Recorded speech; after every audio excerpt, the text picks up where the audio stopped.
All right. This is nice. It is. It is. It's really nice sitting next to you guys. They were supposed to make you stand, so. All right, we're actually going to do even more fun stuff. Since people are watching online, I will be here if you guys have questions online. I will try to get through them and get these guys on the hot seat because we are talking about community building. You guys know anything about that? Oh, I know a lot about it. I've been doing it for quite some time. Yeah. I'm not so DeFi Kingdoms, like, they're okay. Define quite some time. Like, since before your hair got that long and luscious. All right, so let's take it from the top. How does a project, regardless if they're gaming or not? I didn't get to introduce myself yet. Well, we can do that. Go ahead. Okay. Please. Hello, everyone. I'm Scott Herman, one of the co-founders of WAGME Games. We are a mobile game that you're all going to be able to play very soon on your phone. And one of the big reasons is because we do such a better job than DeFi Kingdoms in community building that most of you have probably already heard of us. Yeah? Great intro.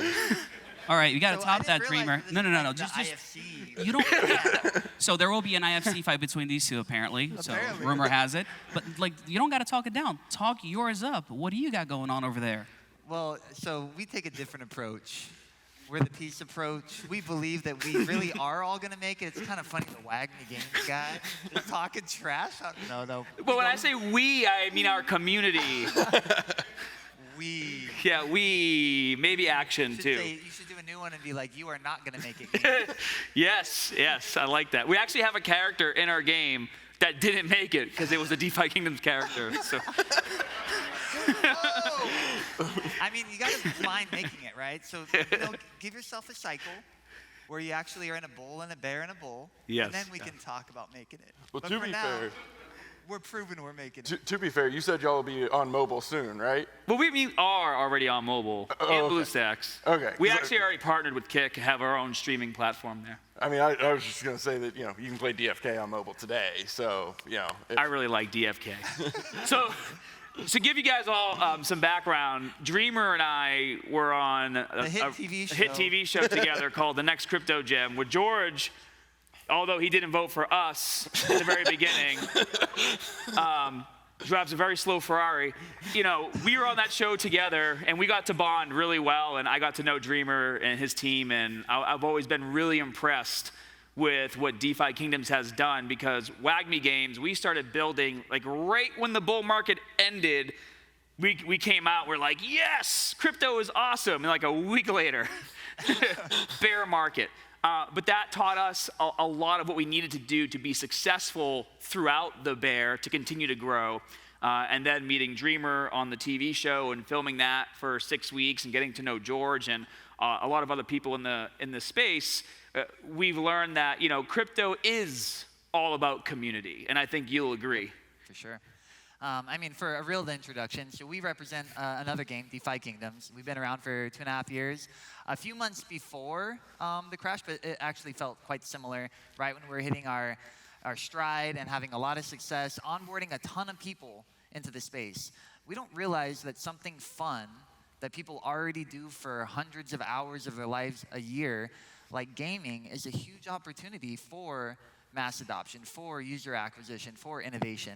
So we were one of the first that tried a lot of things, and as others came on, people would be like, are you threatened by XYZ game? And our mindset was open.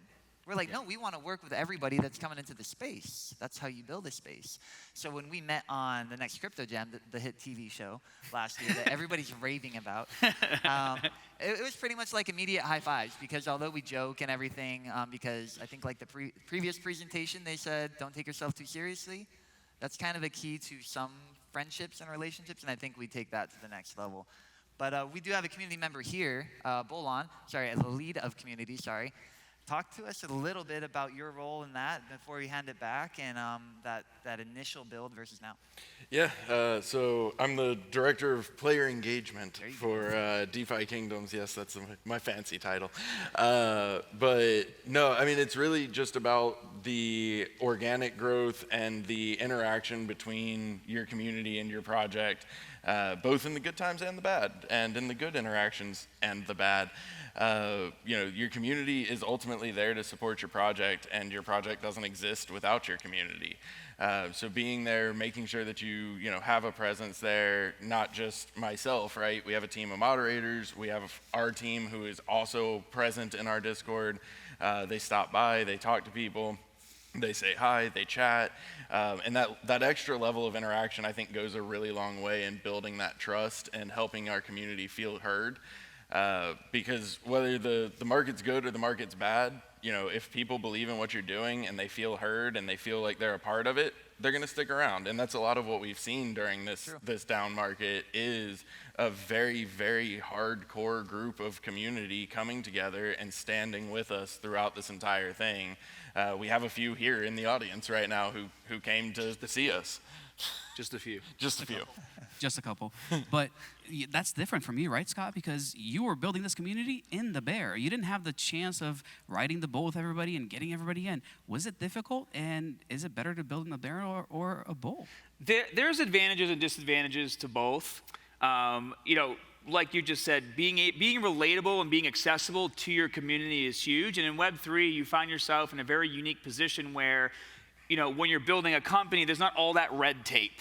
And you can talk to the co-founders, the CEO. You can speak with the higher-ups. They're constantly jumping into Telegram, doing chats there, holding spaces on Twitter. And I'm going to imbue some knowledge on you guys. 3 words: answer your DMs. Usually it's 5 words, but we're keeping this PG. Appreciate it. You can fill it in there. Give us 4. Yeah. What's one of the Answer 2? your damn DMs. There you go. And it's funny, but it's also so true. So you guys might not know much about me. I come from the creator side of things. I was one of the first people to create fitness videos on YouTube. I built a community to over 3 million subscribers. 3 million. I was a head trainer for Lionsgate, and I did a lot of movie integrations and things like that.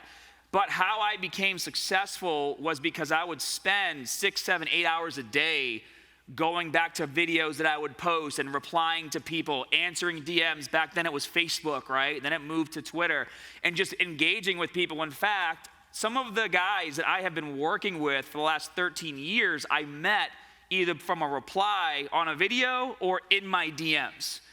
And those interactions, a lot of times people just leave them on the table because they say, oh, I'm too busy. It's like, how are you too busy to tap into your warm market that's literally reaching out to you? Like, who cares if you have to spend an hour going through the spam filter on Twitter? You will find 1 or 2 messages in there. In fact, I only became a co-founder at WAGME Games because one of my community members, when I first got into crypto, reached out and said, hey, you should check out WAGME. Because I was still trying to figure out what I wanted to do in crypto because I saw there was a huge opportunity here. And that was obviously towards the end of the bull market. Throughout the bear, that's helped us build a very strong relationship with our community. In fact, we have done WAGME Wednesday Twitter Spaces every Wednesday, 8 p.m. Eastern, for the last 2.5 years straight.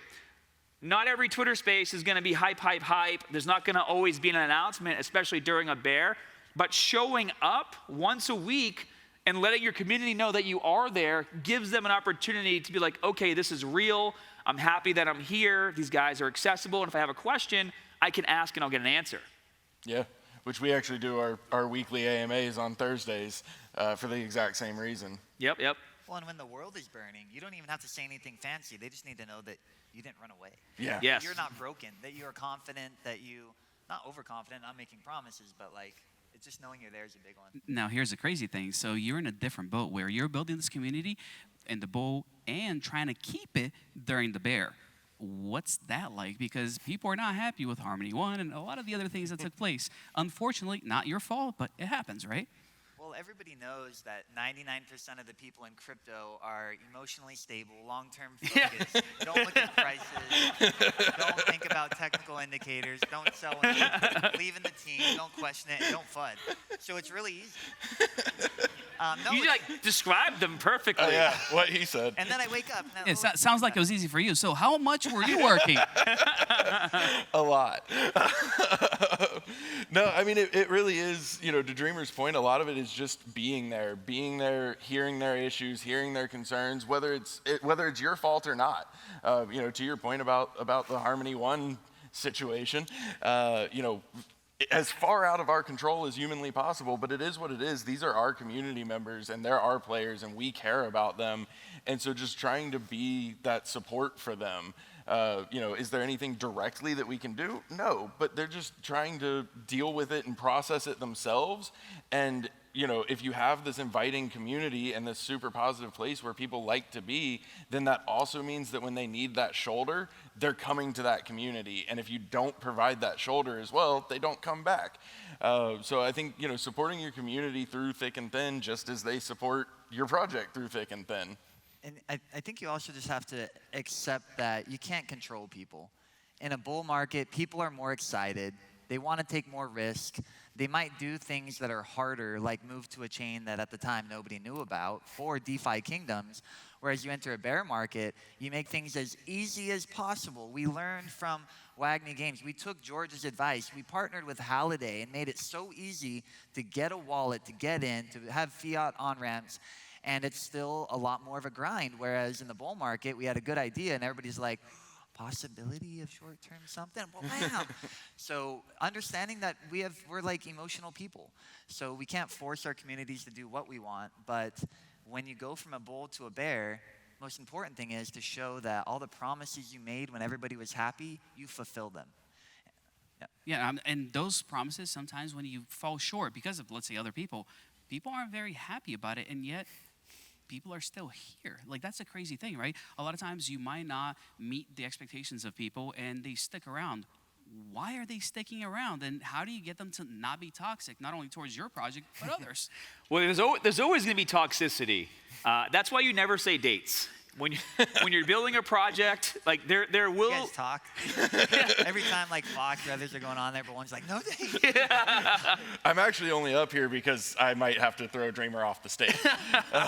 I get in trouble because I'll say a date, and then Costas, one of our other co-founders, will be like, stop saying dates. Sometimes things get pushed back. Sometimes you can deliver early. But I will say, it's a lot easier building communities for us because we're in gaming.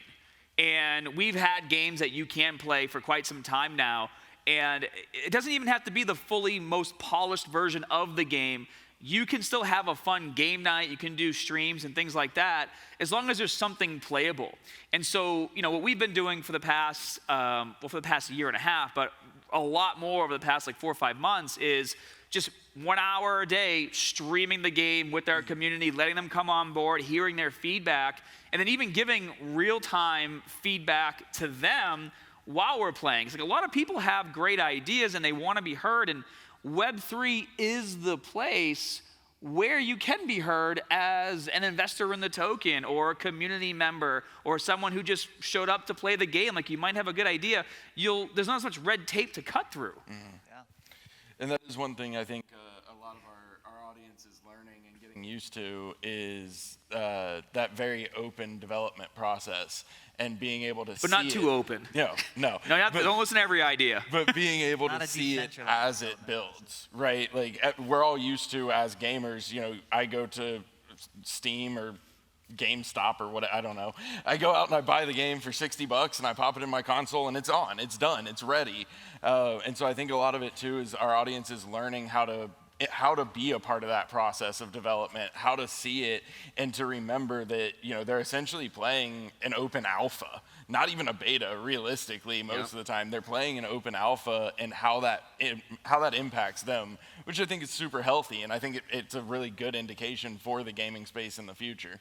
Now, can projects take the information you guys are saying right now and apply it to things that aren't games? Oh, 100%. Sure. And I would say that the number one thing you need to apply to building a community, every community has to have a strong backbone or a strong leadership team.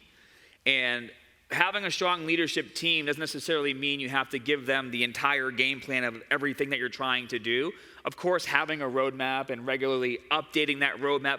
Your community is there because they're excited about the project, but they also need some guidance. And like Dreamer said, Web3 people are the most patient people that are out there. But even so, they still need to be reminded, because what happens a lot in Web3, and I would love to hear you guys' opinion on this because I'm sure you've seen it as well, there's always random projects that'll pop off and take off, meme coins especially.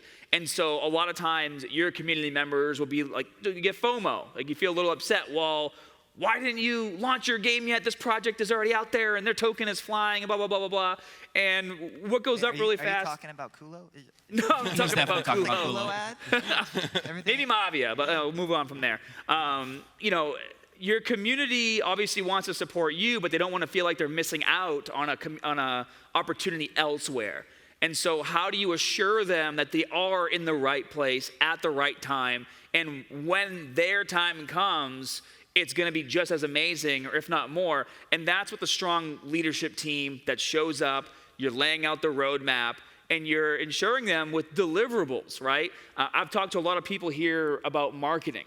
Marketing is probably one of the hardest things to do in any business. And it's something that you can't just turn off and on. It's something that has to always be on, but you turn it up when you get towards big announcements or big releases or big launches. And that keeps your community engaged, because your community wants to help you market. You just got to give them the right tools. A lot of that might be a tweet or an image or a video. Mm-hmm. That's a good point, because sometimes they want to go the extra mile and make their own channels. Yep. And they have their own content, and they want to stream kind of like you do every day. It's really important to find ways to elevate them. You know, DeFi Kingdoms, we put them right in the game. They can apply to appear in the castle and have their information and their links. So we're trying to drive new users to them, and they are educating the users and returning them back more excited and more of a sense of community. The thing about DeFi Kingdoms is it's not an easily understandable or beaten game. It's very deep. So the community not only has to be like, rah, rah, rah, this is fun, or price go up, or when feature. They have to help each other understand the thing, because it's more fun when you do it together. So streaming ourselves is definitely important, and sometimes it's better for the product if you can actually more exponentially get out there by having the community stream either through incentives or lifting them or retweeting them, bringing them on your AMAs. But it's not just about them being a passive person in Discord. Sometimes people put their face out there, and when they do, I think you got to lift them up. And what you guys also did a really good job too is when you did the IFC fight, you also were able to combine those two communities by putting the karate gi in your game.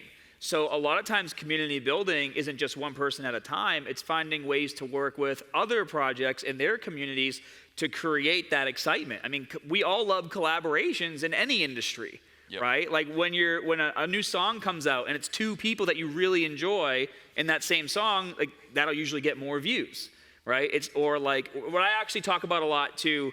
Okay, this is a little off topic. So when I was streaming on my gaming channel, the way I built that so fast was I found 5 other people that wanted to also play the same game, and I would have my own content, and then I would do a collaboration with them once a week, and then my own content, because everyone's personality is different. You're going to attract different people, and then when you collaborate with each other on the same game, then those communities combine. So being able to find other communities to engage with, to bring their lore maybe into yours, that's going to grow as well. Is this where like the inevitable invite for DFK to collaborate with WAGMI Games comes in? Oh, well, we already said we were going to do that. We did. You guys are just much further ahead of us on Next Crypto Gem. Well, I mean, the simple fact of the matter, realistically, is that the best thing for any of us and all of us is to have more people come into this space, into the crypto space, into the blockchain gaming space. That is good for all of us. And so, you know, competing with each other over the current group of people rather than collaborating to grow the entire space just doesn't make any sense. Yeah. Plus also too, like, you want to have fun in a community. I talk a lot of smack with my community. Like I talk down to them on my streams. Like they'll battle me. They'll change their username. So like one time we were live streaming and someone changed their name to Scott Stinky Nuts just so it would pop up on screen while I was streaming. Like these are the types of things that let you know that your community is there and they're having fun. And I think it's a lot it is a lot easier in gaming because it's entertainment and it is a game. But like you just need to show up and be a real person. I was reading some of the slides from the previous speaker, and she's like, you know, you can be professional without being so uptight. And it's so true. Maybe not for you. No, I fail at that. I think it's like the 6th love language is the Scott Degen approach of just talk your smack, beat them, and then give them a hug. I mean, high five. I was talking smack to you on day one on the show. You were like, And I was like, this guy's real. Okay, cool. I'm sick of the sat fake. right next to Dreamer. I was pushing his like stuff off the table. George is mad at us. He's like, why aren't you guys punching each other? We're like, I don't know if we like each other. So it definitely makes it entertaining, right? So collaboration versus partnerships. Is there a difference between those two? And how do you include the community in all of it? I think a collaboration can be a one-off. You can collab on one thing. It can be multiple collaborations, a series with no like expectation of the next. I think a partnership is more mutually beneficial, ongoing agreement to co-market, to give ongoing value to tokens, to find some way to stand on stage together every couple of months and say, this is what we did as a partnership. So not everything is a partnership, but probably every partnership should include collaboration. And Scott, is this going to be a partnership or a collaboration? Well, I don't like to put labels. You gotta buy us a drink. We'll start with the If we collaboration. when we work with Dreamer, it would be more, I would say, of a partnership I because feel like we've been in a partnership, honestly. Yeah. So in the last 5 Is months. that what you guys call it? yes. In the last, 7 months, George was on me being like, you got to be more like Scott. And every morning I wake up, he's like, Scott's so great. He's all always over. telling me to chill. Well, he's telling me to be more like you. George, you want to get on his bad side, use gifts when you talk to him. He hates them. And I send the best gifts. Right? That's how we built our It's true. community. He said it's true. George, do you always answer your DMs? Yes, always. So, I don't know. What did I say? Always check your DMs. I just want to add to that point. I don't think anybody probably gets more DMs or is more busy than him. So if anybody ever says to you, I was too busy to answer, use this analogy in every way that you please. Also, if you haven't DM'd George, go DM George. He'd love to hear from you. I mean, we're all George, so we might as well do it. We're waiting. Everybody on the stream right now, please go do it. We're literally waiting. All right, so with a little bit of time that we have left, what would be your one advice for somebody that is not building anything yet, but is dying to do something in this space? And is community really that important? So if you're going to be building in this space, I mean, a lot has already been done. A lot has been shown to fail. A lot has been shown to succeed. You just don't want to be reinventing the wheel. For example, in Web3 gaming, right? Like, so, what's so funny about that? Carry on. Okay, beard. Beard. His beard's itchy, so making him laugh. So, for example, in gaming, right? A lot of games are like, we're going to do all this Web3 stuff, and we're going to do all this token stuff, and most of the world was like, okay, bro, like it's way too confusing for me. So one of the things that we did for our idea was, okay, well, let's take a gaming platform that works. Let's take mobile. Let's take a fun gameplay loop, and let's tack on the Web3 elements to it. So, like, it's still a game you can play. You don't have to know anything about crypto, but as you start getting your characters leveled up and you collect some rare items, if you want to later, you can sell them, right? So we took something that was already working, and because Web3 is still so new to the rest of the world, we added on the Web3 elements as, on the back end after we already had a successful, fun gameplay. So I would say there's obviously a lot of new ideas that are coming out. I know AI is getting huge. Now everyone's trying to do AI. I would just say if you have an idea, is it really filling a need? And is it something that the average person can get on board with? Because if it is, then it's a great idea. You just described the opposite of DeFi Kingdoms, by the way. Yeah, essentially. And there's what I more did than one way to do this, right? There's so many different like user profiles out there. There's so many different genres and strategies. We're doing the opposite. We are building first, innovating, gamifying DeFi, then innovating the NFTs and figuring out what we can do there. Now they're dynamic, and many other games are applying that. Then creating an in-game economy and adding utility step by step to create a game. It's like the complete reverse approach. But that's why when we were talking about collaborating and partnering, it's almost like WAGMI Games is the introduction to some of these cool features, and then once they're familiar with it and they like it, then the average Web2 gamer will be like, oh, okay, this actually is fun. Yep. And then, okay, now DeFi Kingdoms where you can do a lot more of those things. Or the reverse concept, you're in DFK, and it's so deep with DeFi and blockchain elements that when you look at other chains like WAGMI, you're like, wow, I can plan my phone, it's easy. And all the DeFi stuff that's behind the scenes, I get it. You don't have to explain it, I fully support it. Yep. So this is an example of we don't have to directly compete for us to both to win. And for all of the new VC money, AAA studios, all this big money moving in, big game makers moving in, I think the initial question was, do they need to focus on community? They do. They need to also build on the communities that are already live. They should be reaching out to us to collaborate with us, because with that money, with that expertise, when you add multiple like crypto generation of players, of IP, of solving problems, to all of that potential of the old gaming world, that's when the collaborations could be very, very powerful. Well, you mentioned VC and actually brought up a good point that I was just thinking. So, we started building in the bear. So we've been bootstrapped the entire time. We have no VC backing. And if it wasn't for our community, getting excited about WAGMI games, buying our NFT, increasing our token holders, that's what's basically funded the entire project up until now. And that's also why we're in such a good position going into the bull market to completely crush it, because now there's no vested tokens and there's none of those other things that normally come with VC backing.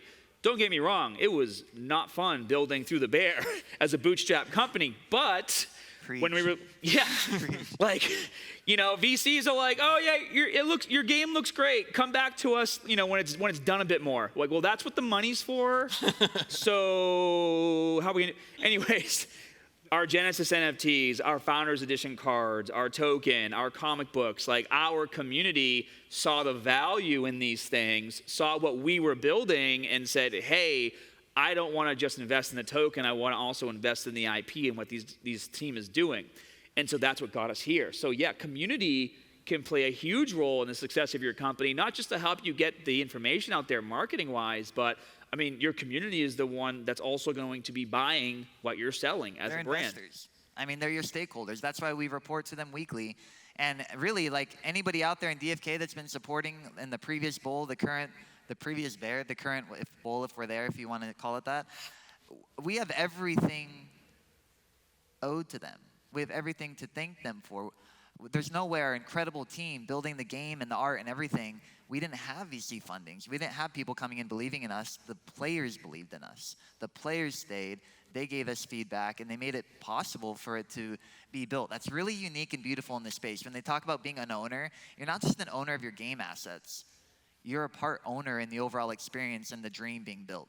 Well, I think that's one of the paradigm shifts too from Web 2 is like realistically, if you make a Web 2 game, somebody buys it, unless they return it within the 30-day return window, they own the game and you're done, right? Yeah. But in Web 3 where, things are based on tokens and they have in-game assets that are tradable, somebody buys into the game to start playing, and if they decide to liquidate, then there is an actual impact on the project. And that's not a bad thing. People will come, people will go, and that's how it's supposed to work.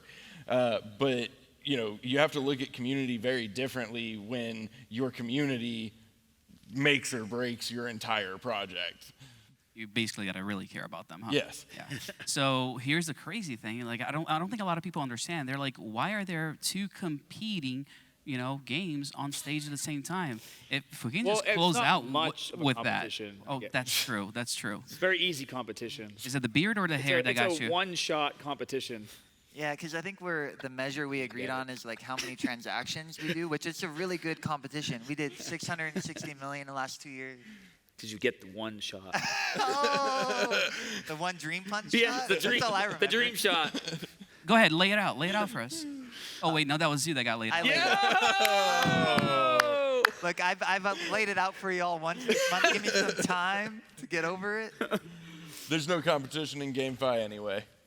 Why? Because the space needs to grow.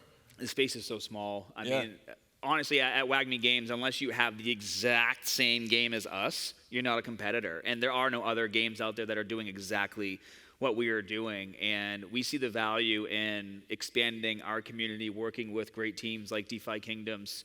These guys could have an idea that we could use that takes us to the next level. Like, because their game is so different from ours, they look at things differently and vice versa. And it's those types of collaborations that at the end of the day are going to help these businesses grow. And what you'll find in Web3, and you all know this, you've been to many conventions just like this one, people are so excited to talk to each other because we're all a part of this thing that does not have global mass adoption yet. And there's so much opportunity here. So if you come to a convention like this and you're not trying to meet as many people as possible, you're really doing a disservice. The community building starts right here in this auditorium. And it extends to the chat. So I appreciate everybody that's tuning in live. Guys, thank you so much. It's phenomenal. If you guys can give it up, not for them, but for these amazing communities that are getting built in Web3, because it's what's going to take us to the next level. Actually, give us the bullish. Give us the bullish. Yeah? All right, we're going to do bullish on 3. 1, 2, 3. Bullish! All right.